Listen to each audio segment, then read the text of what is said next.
3, 2.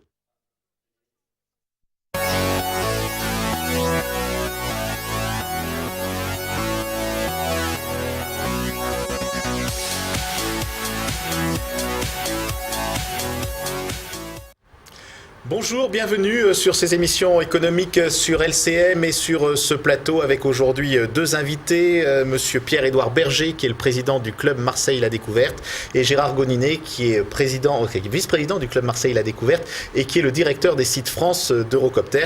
Monsieur Berger, vous dirigez une entreprise qui s'appelle Bouffons-Marignan qui est spécialisée dans la promotion immobilière. Alors nous allons parler aujourd'hui de la métropole et de ce débat métropolitain qui agite beaucoup le Parlement, mais qui intéresse considérablement les chefs d'entreprise, comme on va le voir au cours de cette émission. Et le club Marseille La Découverte s'est saisi de ce débat pour proposer il y a quelques jours au pavillon M, avec, on le verra dans quelques instants sur les images, en toile de fond, une exposition de Terra Femina. Donc on remercie Daniel Prieur qui nous a permis de réaliser ces images. Alors vous allez avoir beaucoup de portraits de femmes derrière les chefs d'entreprise qui s'expriment. Pourquoi le club Marseille La Découverte, en cette fin juin 2013, s'est dit il faut qu'on parle de ce débat sur la métropole? Alors, deux petits mots pour rappeler un peu le club Marseille La Découverte. C'est un club qui a été créé en 1997, à l'époque pour la Coupe du Monde de football 98. Au départ, l'idée c'était de valoriser l'image économique de Marseille avec l'afflux de population qui allait arriver dans le cadre de ce grand événement. Donc ça, c'est toujours une des missions du club, avec nos membres qui doivent en être des ambassadeurs. Et aujourd'hui, on souhaite un petit peu, depuis un an, élargir un peu le débat et sortir un peu des frontières marseillaise et travailler et réfléchir sur le périmètre complet du territoire, sachant que la métropole est un vrai sujet pour le club, puisqu'il y a une commission qui fonctionne, qui est animée par Gilles Lafont du groupe Honnête et Luc Bouvet du groupe Eiffage, qui travaille et qui réfléchit sur ce sujet. Et c'est dans ce cadre-là qu'on a souhaité organiser ce qu'on a organisé mardi dernier, dont on va reparler tout à l'heure. D'accord, donc dans le cadre du pavillon M, et on va voir les images, vous avez donc rassemblé combien de chefs d'entreprise? Il y avait une centaine de chefs d'entreprise et nous avions 9 intervenants qui étaient des représentants du monde économique de l'ensemble du territoire, puisqu'on avait quelqu'un d'Aubagne, on avait des gens d'Aix, on avait quelqu'un de La Ciotat, on avait des gens de l'étang de Berre, de Fos, etc. Voilà, donc on a voulu réunir l'ensemble du territoire, des représentants du monde économique, pour échanger et voir quelles étaient ou nos divergences ou nos convergences sur cette fameuse métropole. Alors c'est peu de dire qu'aujourd'hui le monde politique est partagé par rapport à cette notion de métropole. On va voir que ce n'est pas aussi évident non plus du côté des entreprises, où il y a quand même des grandes questions qui se posent. Et la première question, eh bien, elle est posée par le président du club des entreprises du côté ouest de notre territoire, d'Ouest-Provence. C'est Romain Gilles que nous écoutons. On ne m'a pas encore expliqué comment l'outil métropole allait améliorer les choses concrètement. Est-ce qu'on va avoir des financements supplémentaires? Je n'ai pas vu de dotation supplémentaire de l'État. Comment ça va fonctionner? Parce que c'est bien beau d'expliquer que le plaquage d'un modèle institutionnel va venir améliorer les choses dans le domaine des transports. On m'a pas encore expliqué que la solution qui serait apportée, ce ne serait pas une RTM à l'échelle quasiment du département. Et je reviens sur, très égoïstement, l'ouest de l'étang de Berre. Notre souci aujourd'hui et nos problèmes actuellement, c'est le rail-route. C'est ce qu'on retrouve sur la route. Ce sont les accidents de camions quasiment quotidiens. Ce n'est pas un problème de transport public de personne, pas nécessairement en tout cas. En fait, on va basculer les centres de décision. Les décisions qui sont prises aujourd'hui au niveau de la CAPEM et du SAN, pour mémoire, le SAN, c'est pas une communauté d'agglo qui a été créée en 95, c'est plus de 35 ans d'existence. Il y a une identité du territoire. Donc on va rayer, j'allais dire d'un trait de plume, quelque chose qui a une véritable identité. On ne parle pas d'une construction strictement artificielle. Donc qu'est-ce qui va se passer? Est-ce qu'il va falloir qu'on vienne négocier ici, puisqu'on va basculer les droits de vote et donc une bonne partie des vice-présidences et des délégués sur MPM actuel? Voilà une interrogation fondamentale. Et avec ça, bien entendu, le questionnement sous-jacent, c'est où est-ce que je vais aller discuter de mes marchés publics? Et voilà quelle est l'une des difficultés principales pour faire adhérer nos adhérents, précisément, au schéma métropolitain. Deux des questions principales sont donc posées dans cette interview. La première, c'est celle des transports. La deuxième, c'est celle de la proximité des centres de décision. Proximité des centres de décision, une question qui ne devrait pas se poser théoriquement entre Marseille et Aix-en-Provence. On va écouter le représentant des entreprises aixoises et de Pays d'Aix-Développement dans cette réunion. Il s'agit de Maurice Farine, que nous retrouvons maintenant. Donc la première des choses que je voudrais dire, je suis un farouche défenseur de la métropole. Qu'il n'y ait pas de malentendu, je pense qu'en 2013, un chef d'entreprise raisonnable ne peut plus raisonner dans une petite sphère. Mais, ceci étant dit, quelle métropole? Moi, ce qui m'inquiète, et je suis exactement comme vous, je ne sais pas exactement ce que va être la future métropole. Et pour une fois, je sens que je ne suis pas complètement isolé. Et donc, ma position a toujours été très claire. Nous avons des problèmes, il faut essayer de les résoudre ensemble. Et qu'est-ce qu'on nous propose? On nous dit, les problèmes, c'est pas important. Construisons d'abord la structure qui va régler vos problèmes. Après, on verra bien ce qu'on met dedans. Non, moi je suis chef d'entreprise. La première des choses que je regarde, quels sont mes problèmes et comment je peux résoudre ces problèmes. Et là, on me dit non, d'abord la structure. Là, je suis un petit peu inquiet. Alors d'abord la structure ou d'abord les projets. On va dans quelques instants poser cette question à Gérard Goninet. Mais écoutez, à la sortie donc de ce débat, l'interview que nous avons réalisée d'une consultante. Il s'agit de Corinne Delogère qui revient sur ce que pourrait être une métropole de projet. On l'écoute. Pour moi, en fait, la métropole, c'est pas une question seulement d'outils. La boîte à outils, entre guillemets, elle sera ce que l'on y mettra dedans. C'est plutôt de raisonner en termes de projets. C'est-à-dire quels sont les projets, quelles sont finalement la vision que l'on veut de ce territoire. Et raisonnons effectivement en termes de filières. Je trouve que c'est intéressant parce qu'aujourd'hui, il y a des acteurs sur ce territoire qui ne se connaissent pas, que ce soit des grands groupes, des petites TPE, le côté chercheur, le côté aussi... et c'est vrai que ces groupes de travail, que ce soit en termes d'expérimentation ou en termes d'innovation, on est là effectivement pour qu'il y ait ce que j'appelle un peu une sorte de benchmark, c'est-à-dire de quelle manière on travaille ensemble à comment est-ce qu'on pourrait créer peut-être une filière et donner du sens à ce territoire. Donc c'est ça pour moi la métropole, c'est d'abord le contenu avant l'outil. Alors, le contenu avant peut-être le cadre.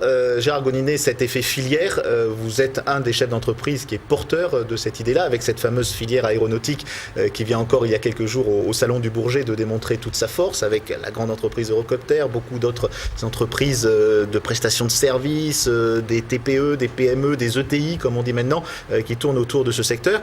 Est-ce que la métropole peut faire avancer cette logique de filière et est-ce que c'est aussi la bonne logique d'aménagement économique du territoire, cette logique de filière?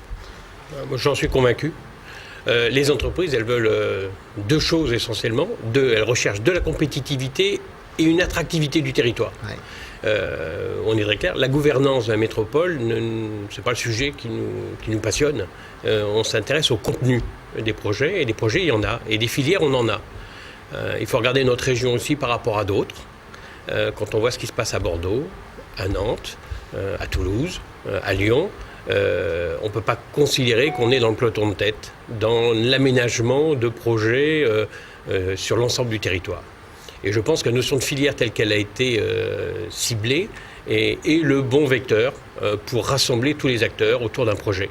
Et quand on rassemble ces acteurs-là, on ne les rassemble pas sur une dimension géographique.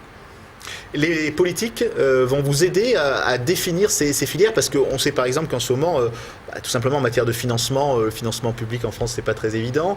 Il y a par contre un accompagnement fort de l'Europe et l'Europe a un peu choisi ses cibles. Alors est-ce que nous, dans la région, on est dans la plaque et en quoi l'essor d'une métropole va faciliter cette filiérisation, si on peut dire en quelque sorte, de l'économie? Faut s'appuyer sur nos points forts. Hein. Des filières, on en a d'excellentes en PACA. Je prendrai la filière aéronautique qui m'est chère en dernier, mais on a un pôle santé de tout premier rang mondial.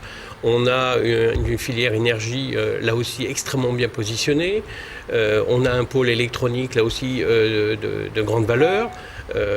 Et on a aussi une filière aéronautique. On a quand même des grands champions en région. Et sur ces grands champions, il faut arriver à développer nos filières. Une filière que je la symboliserai par un mix, un concentré de recherche, de formation, de développement, de PME et de grands donneurs d'ordre. Tous rassemblés.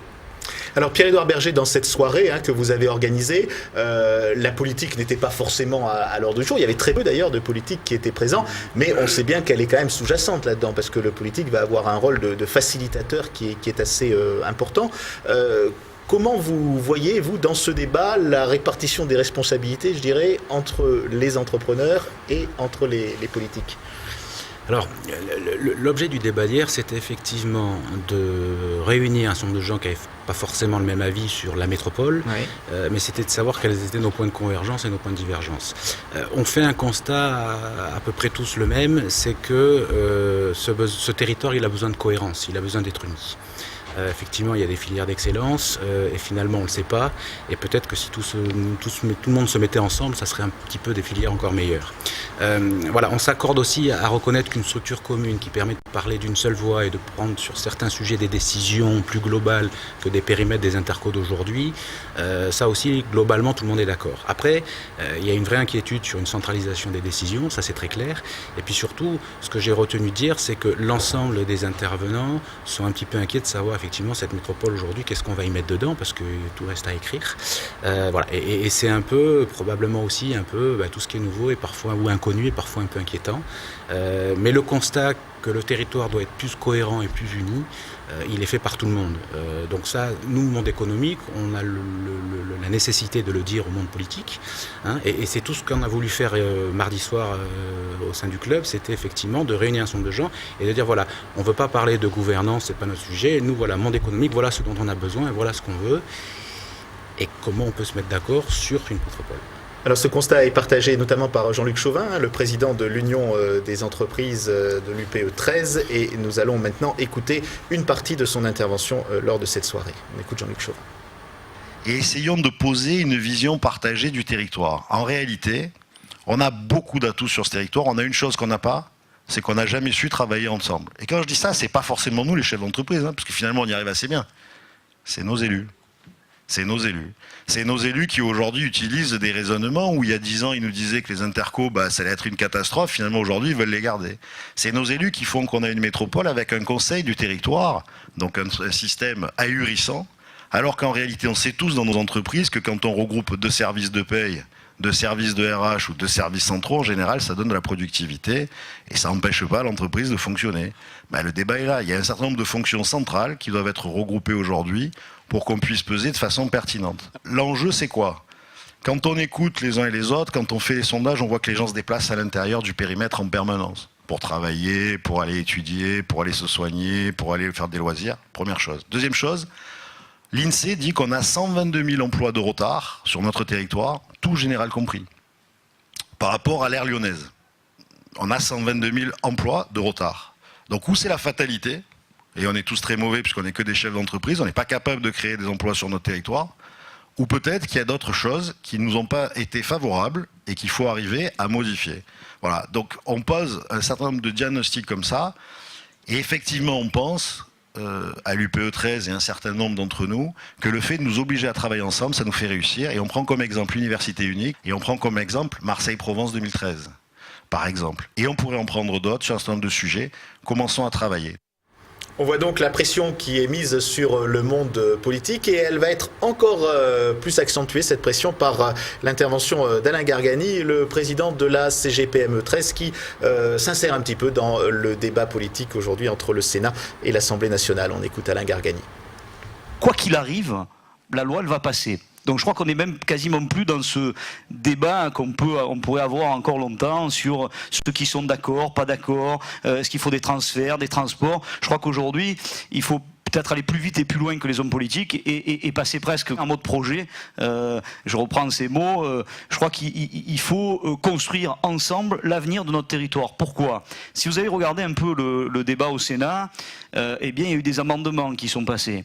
Et ces amendements, il faut pas s'arrêter à ces amendements. Il faut aller voir les députés pour leur dire il y a un certain nombre d'amendements, il faut pas les laisser passer. Donc là, on a un enjeu majeur immédiat pour construire la métropole que nous souhaitons. Parce que, clairement, la métropole doit simplifier la vie des entrepreneurs. C'est notre objectif. Je pense qu'il faut aller au plus vite pour construire cette métropole et proposer ensemble, nous, chefs d'entreprise, des projets. Alors, on a parlé des transports. Et évidemment, moi j'ai des salariés qui viennent d'Aix, d'Aubagne et de Martigues, je suis à l'Estac, vous imaginez qu'il y en a qui passent 1h30, 2 heures dans les transports. Donc oui, il y a les transports, mais il n'y a pas que ça. Regardez l'université unique, qu'est-ce qu'elle a fait? Elle s'est fédérée et aujourd'hui c'est la première de France. C'est une image, c'est une attractivité. Donc là aussi, il faut qu'on travaille sur l'attractivité de la métropole. Alors Aix-Marseille, Marseille-Provence, enfin, ça après c'est des débats autres. Aujourd'hui, construisons ensemble ce qu'on attend de la métropole de demain. Ne la laissons pas aux hommes politiques. Est-ce que Gérard Goninet, au-delà de ce débat sur la métropole, on n'est pas sur un débat de la répartition en ce qui concerne l'aménagement du territoire, les grands choix économiques, entre le rôle des élus et le rôle des chefs d'entreprise, quelque part? Parce qu'on sent dans cette intervention que ce qu'on demande avant tout quand on est chef d'entreprise, c'est de la simplification, c'est des facilitations. C'est pas forcément que l'État s'implique dans la gestion de vos entreprises ou dans vos grands choix économiques. Non, je crois que les chefs d'entreprise pilotent leur activité, leur développement, leur stratégie en autonome, et c'est très bien comme ça. C'est les conditions de succès qui vont être offertes par un territoire qui font qu'aujourd'hui, ce territoire va grandir. Et je reviens sur ce que j'ai dit, on parle d'attractivité, c'est vraiment un des sujets clés. Il faut créer les conditions pour nos salariés, pour qu'ils puissent être efficaces, être heureux en venant au travail. Aujourd'hui, on n'est pas dans ce modèle-là, et on prend beaucoup trop de temps aujourd'hui pour mettre en place des actions. Donc on peut avoir des grands discours sur l'amélioration des transports. Moi, je ne vois pas de résultats et je me vois contraint de continuellement augmenter mes capacités de parking qui font sourire certains ou augmenter mes lignes de bus. Mais c'est un non-investissement, c'est une perte. Oui. Alors, vous partagez, je dirais, un territoire sur lequel vous êtes en partie sur Vitrolles, en partie maintenant sur Marignane avec le projet Henri Fabre. Tout ça, c'est des communautés qui ne sont pas les mêmes, c'est des tarifications de transport qui ne sont pas les mêmes. La base pour vous, c'est quand même déjà cet aspect transport. Ça serait l'acte le plus concret de la métropolisation, de dire, bon, on fait un seul syndicat de transport avec un seul opérateur, avec un seul tarif pour traverser le département. Si on parle des 10 000 personnes ou les 13 000, si on prend nos intérimaires et sous-traitants qui travaillent sur le site, il y en a dans tout le département et voire même au-delà. Donc c'est bien au-delà de Saint-Victoré, Vitrolles, Marignane, bien au-delà qu'il faut rayonner. Donc on a vraiment un maillage du territoire complet qui dépasse complètement toutes les notions de communes et d'agglo. D'accord. Quand on dit aussi que le port est à cheval sur plusieurs intercommunalités, donc il est difficile qu'il y ait un leader pour la stratégie portuaire, c'est un peu la même problématique? Même chose pour moi. Il faut qu'on arrive à simplifier les choses et avoir un schéma global d'aménagement qui ne soit pas opportuniste ou en fonction des ressources d'un tel ou d'un tel, mais qui ait une logique d'ensemble pour qu'on puisse se développer de façon efficace et pérenne. Et la question qu'on peut aussi légitimement se poser, c'est est-ce que ça marche mieux ailleurs? C'est ce que semblent dire certains chefs d'entreprise. On va écouter l'interview de Gilles Lafont, qui est directeur général délégué et vice-président du conseil de surveillance du groupe Honnête dans le tertiaire. Gilles Lafont. Les questions de métropole, on les voit comme toute entreprise, petite ou grande, on les voit comme un problème d'attractivité et comme un problème de capacité qu'a un groupe comme le nôtre à faire venir des clients, on le souhaite, et puis des collaborateurs dans un deuxième temps. Donc tout ce qui a trait à l'aménagement du territoire, tout ce qui a trait aussi à la vision de l'extérieur que nos clients ou nos futurs collaborateurs ont du territoire est quelque chose qui a du sens pour nous. Puis l'entreprise que je représente ici, qui est un groupe national et international, est obligé aussi de se poser la question de savoir pourquoi ici certaines choses se font très bien et pourquoi elles ne se font pas, alors qu'ailleurs d'autres choses se font plus rapidement, avec peut-être moins de moyens, souvent, avec peut-être une volonté plus marquée du monde politique. On peut poser la question, c'est en tous les cas la question qu'on s'est posée ce soir ici. Gérard Goninet, votre entreprise est internationale. Il y a beaucoup d'entreprises qui travaillent à l'international. Elles peuvent être amenées à comparer un peu ce qui se passe dans différentes autres villes de France ou dans différents pays. Est-ce qu'on est vraiment en retard du fait, on se souvient de l'histoire, de certains choix politiques? Est-ce que vraiment, aujourd'hui, Marseille est en retard dans cette logique de métropolisation, mais surtout d'aménagement favorable du territoire pour l'activité des entreprises? On n'est pas préparé en tout cas à ce sujet-là. On a des sujets de grands groupes internationaux qui veulent se poser sur le territoire. Donc il y a beaucoup d'énergie. On sait mettre beaucoup d'énergie sur un dossier, mais on n'a pas structuré notre offre. On n'a pas une démarche globale, c'est une démarche locale, d'opportunité. Et c'est bien la dimension d'une métropole qui va nous amener à développer de façon cohérente l'ensemble du territoire. Pierre-Édouard Berger, toutes ces questions, là donc c'était un débat assez général, vous allez les reprendre thème par thème, filière par filière. Vous citiez tout à l'heure donc l'action de Gilles Lafont qu'on vient de voir, qui est en charge d'une commission particulière au sein donc de votre club. Là vous êtes le vice-président, le président du club Marseille La Découverte. L'idée c'est que le club va se saisir de ces questions peut-être de filière, va prendre une position sur le développement économique possible de la métropole. Alors absolument. Ce qui est assez intéressant dans tout ce qu'on a eu et ce que dit Gérard, c'est qu'effectivement, ce qui est revenu vraiment hier, enfin mardi soir, c'est être ensemble et travailler ensemble. Et on a ressenti vraiment un besoin d'échanger et de communiquer. Donc ça, c'est une vraie nécessité et c'était l'objet de l'initiative qu'on a pris.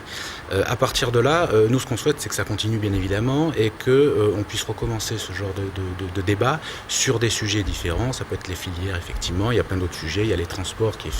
On a aussi une commission dans le club qui travaille et c'est un vrai sujet. Voilà. Et aujourd'hui, ce qu'on voudrait, c'est peut-être écrire un petit peu la métropole qu'on veut, le monde des entreprises, pour essayer qu'elle se fasse un peu aussi, bien évidemment, au service des entreprises et qu'elle soit représentée dedans et que ce soit effectivement quelque chose qui apporte au développement économique de ce territoire. Quelle est aujourd'hui la crédibilité politique de l'entrepreneur ? Il y a quelques années, il y avait des gens qui disaient, c'est un discours qu'on n'entend heureusement plus, une entreprise n'a pas de bulletin de vote. Est-ce qu'aujourd'hui, les chefs d'entreprise sont réellement entendus par les politiques ? Vous êtes écoutés, mais est-ce que vous êtes entendus ? Est-ce que vous êtes compris ? Est-ce que vous avez l'impression que vos discours portent et passent aujourd'hui ? Alors, aujourd'hui, oui. Très clairement, mardi, on avait fait le choix de ne pas inviter de politique parce que c'était pas l'objet.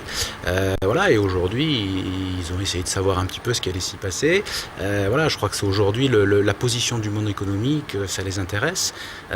Et l'image qu'on a montrée, c'est qu'on était capable, les pour et les contre, de discuter ensemble. Et je ne suis pas sûr aujourd'hui que sur notre territoire, le monde économique soit capable de montrer ça. On n'est pas forcément d'accord, mais on discute, on échange. Et encore une fois, on voit que sur l'essentiel, on est d'accord. Donc c'est quand même quelque chose qui est à mettre en avant et qui est à mettre au crédit du monde économique local. Gérard Gaudinet, sur cette relation entre le politique et le chef d'entreprise, ils vous écoutent réellement, les hommes politiques ? Ils écoutent mieux, parce que je pense que le fait d'avoir lancé un débat sur la métropole a sensibilisé tous les acteurs.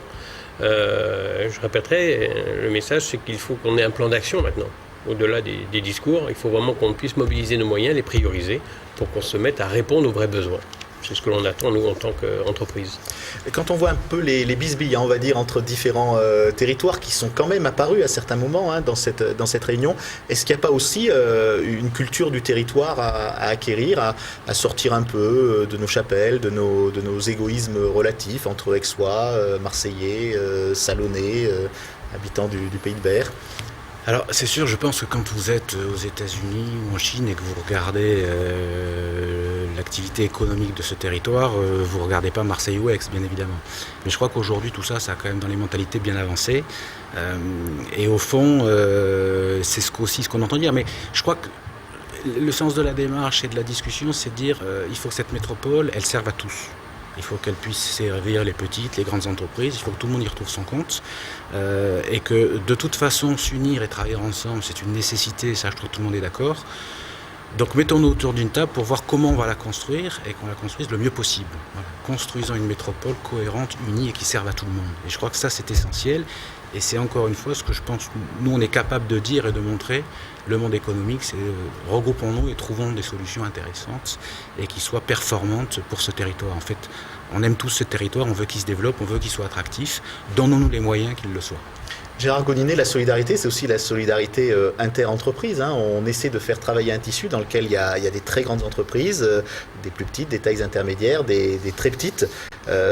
On y arrive parce que là, vous êtes aussi, avec l'entreprise que vous représentez, un acteur de cette démarche-là. On sait bien qu'aujourd'hui, on est plutôt sur une restriction du nombre de ces fournisseurs, mais vous avez quand même, vous, cette logique de développement avec les entreprises du territoire. Vous les emmenez au Mexique, vous créez des relations avec elles. C'est aussi une des bases du développement économique de la région ?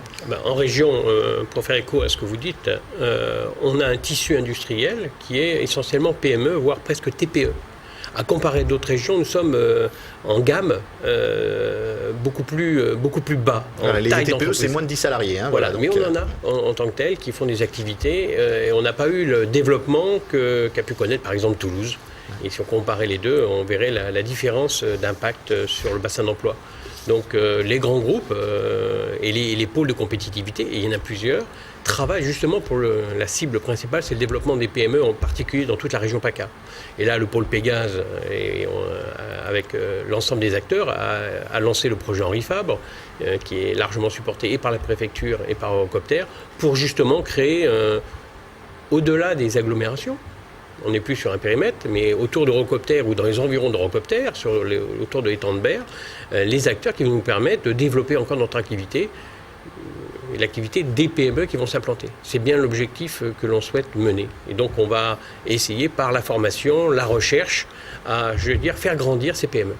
Voilà, la formation, c'est aussi un grand mot qui vient d'être lancé, puisqu'on sait que notre problème est aussi le problème des emplois qualifiés, que donc il faut arriver à développer ces formations. Et il a été beaucoup dit lors de ce débat sur la métropole qu'une des réussites aujourd'hui du regroupement, c'était cette université unique, cette fusion des universités avec Aix-Marseille Université, qui permet d'obtenir notamment des budgets, par exemple, dans le domaine de la santé, avec le financement important de projets d'avenir. On reviendra très souvent, bien sûr, dans les semaines et les mois qui viennent sur LCM, sur ce débat métropolitain, vu du côté politique, mais vu aussi du côté des entreprises, et peut-être les deux ensemble.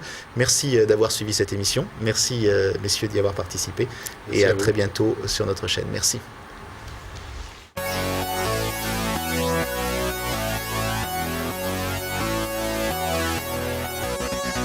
Pour revoir ce programme, lcm.fr.